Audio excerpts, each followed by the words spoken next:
सुनैना जैसे ही अपने स्कूल की क्लास में पढ़ाने पहुंची, उसने देखा क्लास खाली है। गांव का छोटा सा स्कूल था, लेकिन आज क्या हुआ, बच्चे कहाँ गए?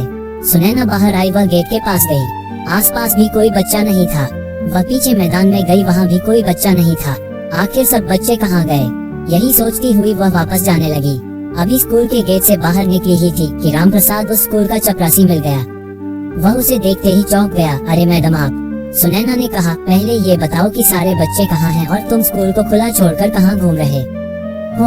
राम प्रसाद घबरा गया। वह बोला, मैडम आपकी तबीयत बहुत खराब थी, इसलिए मैं तो आपको देखने अस्पताल गया था। सुनैना को अब और ज्यादा गुस्सा आ गया। वह बोली, किसने कहा तुमसे कि मेरी तबीयत खराब है? मैं यहाँ बच्चों का इंतजार कर रही हूँ। राम प्रसाद बोला, मैडम वो वरुण ने कहा था। जब बच्चों ने सुना तो वे सब अपने अपने घर चले गए। मैं आपको देखने अस्पताल चला गया। सुनैना बोली, तुम्हें वरुण का घर पता है? चलो मेरे साथ। दोनों वरुण के घर पहुंच जाते हैं। वरुण घर के अंदर सो रहा था। वहां पहुंचकर सुनैना ने उसकी मां से बात की। देखिए आपको बच्चा हद से ज्यादा झूठ बोलता है। वह भी ऐसे कि सब विश्वास कर लेते हैं। कभी कहता है मेरी माँ मुझसे घर का काम करवाती है, कभी मेरे पापा मुझे मारते हैं। आज तो उसने हद कर दी, मेरी बीमारी की खबर फैलाकर स्कूल की छुट्टी करवा दी। सुनीता जी ने कहा, हे भगवान, मैंने तो कभी इसे घर का काम नहीं करवाया और इसके पिता तो इसे बहुत प्यार करते हैं। उन्हीं के लाड़ प्यार से ये बिगड़ गया है। आप रुकिए, मैं अभी उसे लेकर आती हूँ। सुनीता वरुण को देखने घर के अंदर गई, लेकिन ये क्या, वह तो सारी बात सुनकर पिछले दरवाजे से भाग गया था। सुनीता जी ने आकर बताया कि वह भाग गया है, तो सुनैना ने कहा, आप अपने पति के साथ उसे लेकर कल स्कूल आइए, वहीं बात करेंगे। अगले दिन दोनों वरुण को साथ लेकर स्कूल पहुँच जाते हैं।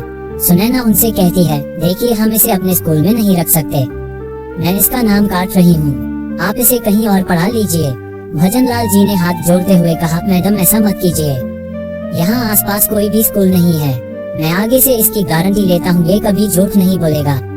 सुनैना ने कहा, ठीक है, इस बार इसे एक मौका दे देती हूँ, लेकिन अगर इसने फिर से कोई शरारत की तो मैं आपसे बात करे बगैर इसे स्कूल से निकल दूंगी। भजनलाल सुनीता और वरुण को लेकर घर आ जाते हैं और वरुण से कहते हैं, बेटा अगर आज के बाद तूने झूठ बोला तो तेरा मेरा रिश्ता खत्म समझ। वरुण के ऊपर इन बातों का कोई असर नहीं होता, वह अपने पिता की बातों पर ध्यान नहीं देता। अगले दिन से वह स्कूल जाने लगता है। कुछ दिन तक तो वह अपने आप को रोक कर रखता है, लेकिन उसे झूठ बोलने की आदत थी। लोगों को परेशान करने में उसे बहुत मजा आता था। एक दिन वह रात के समय छत पर लेटा था। आसमान बिल्कुल साफ था, तारे चमक रहे थे। वरुण कल क्या झूठ बोले, किसे बेवकूफ बनाए, इसी बारे में सोच रहा था। तभी उसे एक ख्याल आया, आसमान में एक तारा टूट रहा था।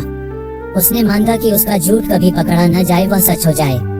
सुबह उठते ही वह स्कूल जाने के लिए तैयार हो रहा था। रात की बात उसे याद नहीं थी। तैयार होकर वह स्कूल जाने लगा तो उसकी माँ सुनीता ने कहा, बेटा नहाकर स्कूल जाना चाहिए था। ये सुनकर वरुण बोला, माँ तुम्हें पता नहीं, आज सुबह तुम्हारे उठने से पहले मैं कुएं पर गया था, लेकिन वहाँ कुआं सूख गया है, उसमें पानी नहीं है। सुनीता परेशान हो गई, हे भगवान, वह तो गांव में अकेला कुआं है, गांव वाले तो प्यासे मर जाएंगे। वरुण अपनी हंसी छुपाता हुआ स्कूल की ओर चल दिया। रास्ते में उसने देखा कुएं के पास भीड़ लगी थी। वरुण ने उधर नहीं देखा और सीधा स्कूल पहुंच गया। कुछ देर पढ़ाई करने के बाद वरुण को प्यास लगी। वह स्कूल में रखे 4 मटकों में से पानी पीने गया, लेकिन वे खाली थे। वरुण बोला, राम प्रसाद जी ये मटके खाली क्यों हैं? मुझे प्यास लग रही है। तब राम प्रसाद ने कहा, पता नहीं किसकी नजर लग गई, गांव को गांव का कुआं सूख गया है। ये सुनकर वरुण के हाथ पैर फूल गए। वह दौड़कर कुएं पर पहुंचा। कुआं सूखा पड़ा था, गांव के लोग उसके आसपास खड़े थे। वरुण को भी प्यास लग रही थी। तभी उसे याद आया कि उसने टूटते तारे को देखकर झूठ को सच बनाने की बात कही थी। वो सच हो गई। वरुण रोता हुआ घर पहुंचा। उसने अपनी माँ सुनीता को सारी बात बताई। सुनीता ने ये सुनकर कहा, मूर्ख, तूने अपने साथ साथ पूरे गांव के लिए संकट खड़ा कर दिया। अब गांव के लोग, उनके बच्चे सब प्यासे मर जाएंगे। पानी का दूसरा कुआं यहाँ से कई किलोमीटर दूर है। वरुण ने कहा, माँ मैं एक और झूठ बोल देता हूँ, क्या पता इससे पानी आ जाए। उसने कहा, कुएं में तो बहुत पानी है। ये कहकर सुनीता को लेकर वह कुएं पर पहुंचा, लेकिन वह अभी भी सूखा था। सुनीता ने कहा, तेरे एक ही बार झूठ को सच करने के लिए वह तारा टूटा था, अब वह काम नहीं करेगा। वरुण रोने लगा। पूरे गांव में यह बात फैल गई। सभी वरुण और उसके माता पिता को कोसने लगे। वरुण के माता पिता बहुत परेशान हो गए। रात होने लगी थी। वरुण और उसके माता पिता वहीं कुएं के पास बैठे थे। उसके पिता को बहुत प्यास लग रही थी। वे तड़पने लगे। वरुण रोने लगा, भगवान मेरे झूठ को झूठ बना दो, मैं अब कभी झूठ नहीं बोलूंगा, मेरे पिता को बचा लो। तभी एक और तारा टूट गया। वरुण ने देखा कुएं में से आवाज आ रही थी। उसने देखा उसमें पानी भर रहा था। वह पानी ऊपर तक आ गया था। वरुण ने पानी निकाला और अपने पिता को दिया। उसके बाद वरुण ने कहा, मैं कसम खाता हूँ आज के बाद कभी झूठ नहीं बोलूंगा। वरुण के माता पिता सभी गांव वालों को बुला लाए। पूरा गांव बहुत खुश हुआ। वरुण की झूठ बोलने की आदत छूट गई थी।